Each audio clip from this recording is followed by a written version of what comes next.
आओ बच्चों, एक गरीब किसान की और उसकी बेटी की कहानी सुनाते हैं। एक बहुत गरीब किसान था। वो अपनी बेटी के साथ एक छोटी सी झोंपड़ी में रहता था।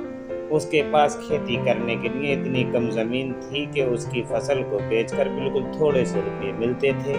उन रुपयों से वो लोग ठीक से खाना भी नहीं खा पाते थे। वह राजा के पास अपनी समस्या लेकर गया। राजा दयालु था। उन्होंने किसान को अपनी जमीन में से कुछ जमीन दे दी खेती करने के लिए।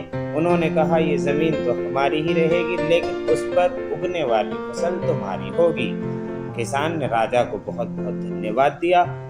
एक दिन वो खेत की जुताई कर रहा था, तभी उसका हल किसी कठोर चीज से टकराया। उसने वहां खोद कर देखा तो उसे सोने की एक ओखली मिली। किसान ईमानदार था। उसने अपनी बेटी से कहा, हमें ये ओखली राजा के खेत से मिली है। जिसकी जमीन है उसी की ये ओखली भी है, इसलिए हमको इसको राजा को लौटा देना चाहिए। किसान की बेटी बोली, नहीं पिताजी, आप ऐसा मत कीजिए, आपको सिर्फ ओखली मिली है।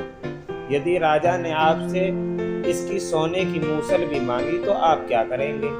आप इस ओखली को अपने ही पास रखिए। लेकिन किसान को ये बात ठीक नहीं लगी। वह बोला, जो चीज हमें मिली ही नहीं उसे मांगने का कोई अधिकार नहीं है। वह राजा के पास ओखली लेकर पहुंचा, लेकिन दरबार में ठीक वैसा ही हुआ जैसा कि किसान की बेटी ने सोचा था। राजा ने सोचा कि किसान ने लालचवश मूसल अपने पास रख ली है। किसान बेचारा सोने की मूसल कहां से ला कर देता। नतीजा ये हुआ कि किसान को जेल में डाल दिया गया।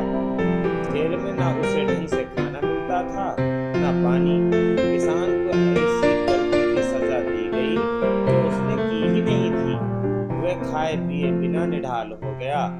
लेटे लेटे वह रोता रहता था और कहता था, बेटी की बात मानी होती, काश मैंने अपनी बेटी की बात मानी होती।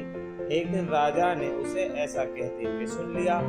उसने किसान से पूछा, वह ऐसा क्यों कह रहा है? तब किसान ने राजा को पूरी बात बताई।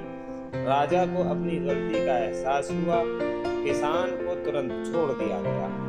किसान की बेटी को राजा ने दरबार में बुलाया।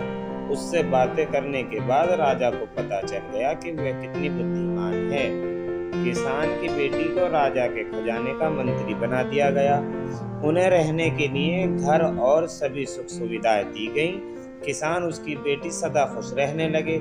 किसान को थोड़ा कष्ट जरूर झेलना पड़ा, लेकिन अंत में बच्चों जीत किसकी हुई? सच्चाई की। तो अब से सच बोलेंगे सभी बच्चे। ऐसे अच्छी अच्छी कहानी सुनने के लिए चैनल को सब्सक्राइब करें, कमेंट करें और शेयर करें।